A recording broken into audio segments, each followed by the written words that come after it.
আট দল প্রধান উপদেষ্টার সাথে সাক্ষাৎ চেয়েছেন এবং জাতীয় সংকট নিরসনে আমাদের যে প্রস্তাবনা নিয়ে নিয়মতান্ত্রিক এবং অস্থিতিশীলতা সৃষ্টি না করেন শান্তিপূর্ণ উপায়ে এই গণদাবি পূরণের জন্য সাক্ষাৎই হচ্ছে সবচেয়ে উত্তম পন্থা বলে আমাদের শীর্ষ ৮ নেতৃবৃন্দ প্রধান উপদেষ্টার কাছে সাক্ষাতের সময় চেয়েছেন।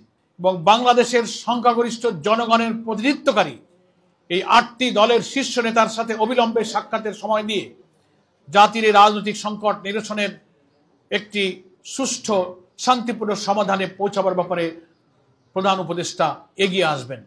আমরা আজকে এই প্রেস ব্রিফিংয়ে সে আহ্বান জানাই। এই সংকট নিরসনে যত দেরি হবে ততই কিন্তু অপরাধীরা, সমাজ বিরোধীরা নানান নতুন নতুন চক্রান্তের সুযোগ পাবে। আমরা সরকারকে দেশ গঠনে নিয়মতান্ত্রিক গণতান্ত্রিক পদ্ধতিতে এটি সুষ্ঠু নির্বাচনের প্রতি এগিয়ে যেতে সবসময় সহযোগিতা করতে প্রস্তুত ছিলাম, এখনো আমরা প্রস্তুত আছি। একটি দলের মহাসচিব তিনি বলছেন যে আওয়ামী লীগের সব মামলা আমরা তুলে নেব। তার একটা ব্যাখ্যা অবশ্য নিউজে আসার পরে তিনি স্টেটমেন্ট দিয়েছেন।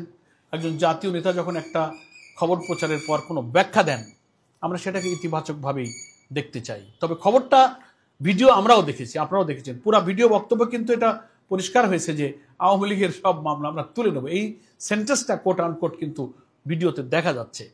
তারপরেও তিনি একটা ব্যাখ্যা দিয়েছেন জাতি এটা কিভাবে গ্রহণ করবে, যে এই কথাটা তো জনগণের উপরে আমি ছেড়ে দিলাম, যে এত বড় অপরাধীদের সব মামলা শব্দটা উল্লেখ আছে, সব মামলা। তো এটা সমস্ত বা সব মামলার এই কথাটা জনগণ তো ভালোভাবে নেয়নি, এটা প্রশ্নবিদ্ধ। আবার একটা কথা মিডিয়াতে অনেক নেতৃবৃন্দ ওই দলেরই বলছেন যে আপনাদের নৌকার লোকদের পাশে ধানের শীষে আমরা আসি, অসুবিধা নাই, অনেক কথাই তো শোনা যাচ্ছে। তো এগুলো গণমাধ্যমে প্রকাশিত খবর।